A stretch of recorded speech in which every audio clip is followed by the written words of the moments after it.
So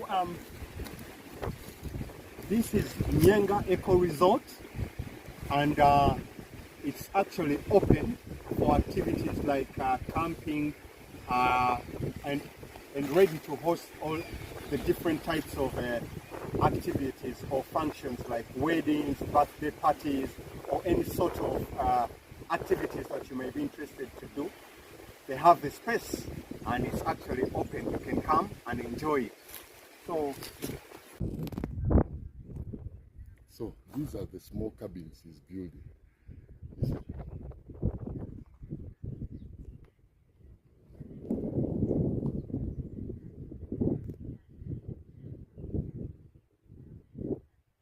He did not touch the rocks. He told me he wants them to be free like that.